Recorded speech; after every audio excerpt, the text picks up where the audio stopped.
Excelentísimo señor Andrés Manuel López Obrador. Les cuento que soy originario de Tabasco, el estado más tropical de México. De joven, con mucho esfuerzo, llegué a estudiar becado a la Universidad Nacional Autónoma de México. Allí en la Facultad de Ciencias Políticas y Sociales aprendí lo básico para luchar por mis ideales humanistas. Durante el primer semestre de la carrera me tocó enfrentar lo terrible que fue el golpe militar en Chile. El maestro de la materia Ciencia Política nos propuso un análisis del proceso chileno. Se trata de Raúl Olmedo, un buen maestro marxista. En esa clase revisamos el texto El Estado y la Revolución de Lenin, y con ese marco teórico vislumbramos la terrible posibilidad de un golpe de Estado que se consumó el 11 de septiembre de 1973, hace 50 años.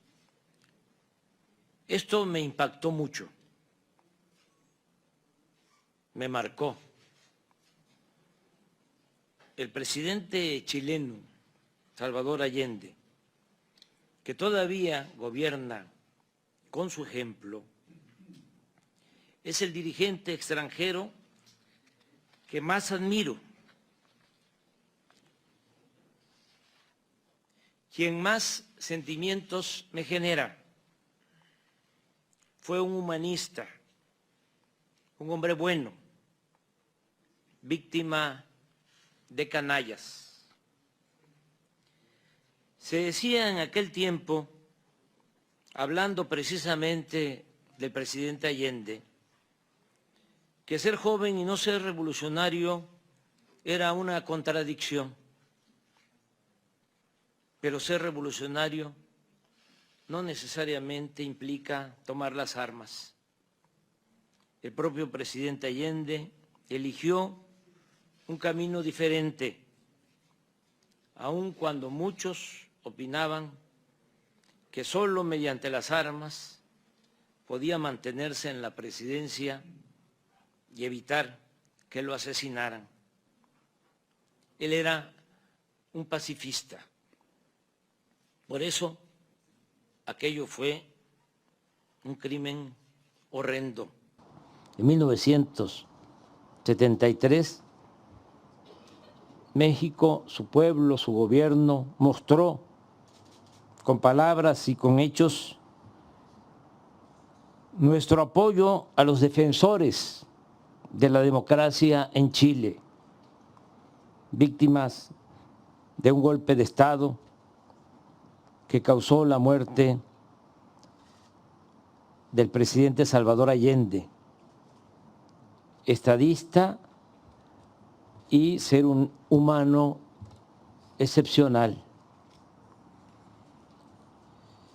En esos tiempos funestos hubo también golpes de Estado en otros países latinoamericanos, y México abrió sus puertas a muchos perseguidos por las dictaduras de Bolivia, Uruguay, Argentina, Guatemala, El Salvador, Nicaragua y otros países.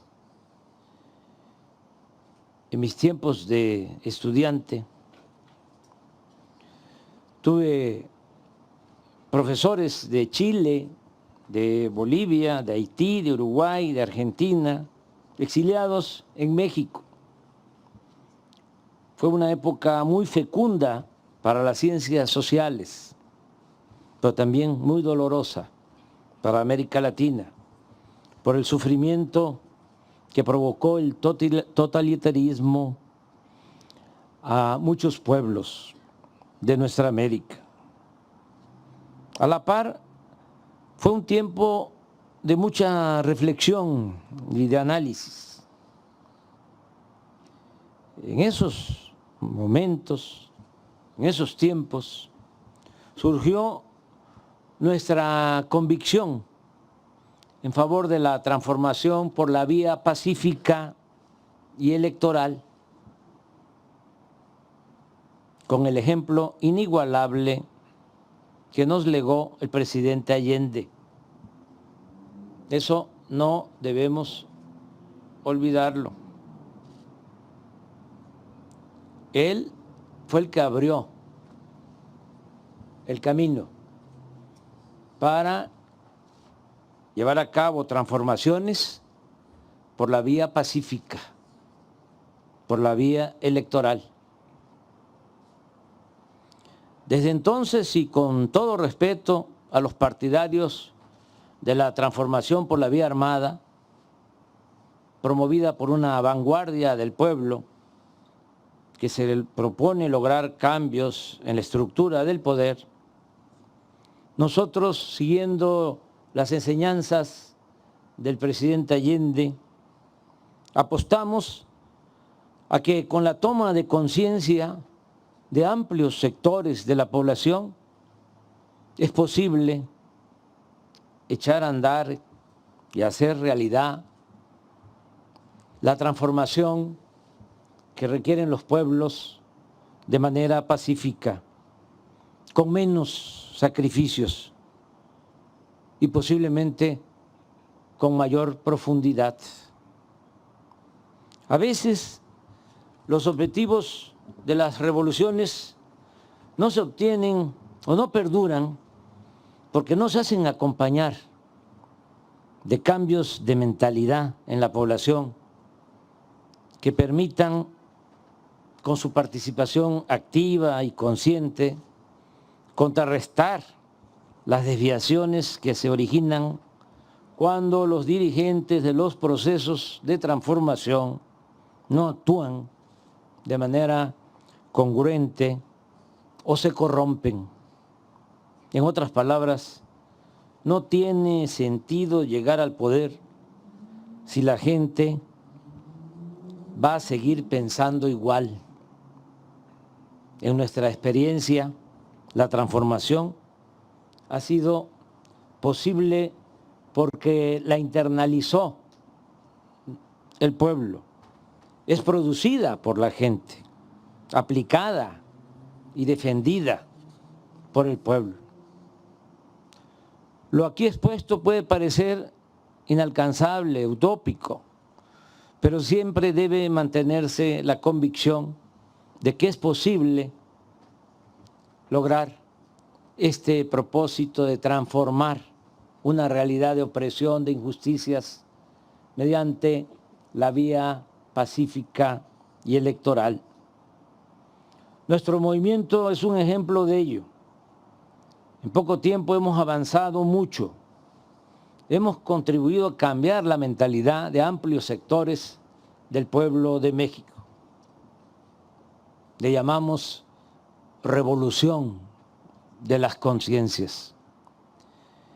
Y esto nos ha permitido poner al desnudo al régimen de corrupción y privilegios con sus formas de control y manipulación. Y ahora es el pueblo de México el principal protagonista de la vida pública. Se acabó la simulación. No hay una oligarquía dominando con fachada de democracia. Y algo muy importante, que lo expreso recordando al presidente Allende, como un homenaje a él. Decirle que hemos logrado en México reducir la pobreza y la desigualdad. En 2010, cuando gobernaba México un presidente espurio, conservador, la diferencia entre los ricos y los pobres era de 35 veces. Tenían 35 veces más los ricos que los pobres. Ahora, la reciente encuesta del Instituto de Estadística de nuestro país, la diferencia es de solo 15 veces. Todo esto lo hemos logrado combatiendo la corrupción, acabando con los privilegios y con un gobierno austero y siempre atendiendo a los más necesitados, porque sostenemos que por el bien de todos, primero los pobres.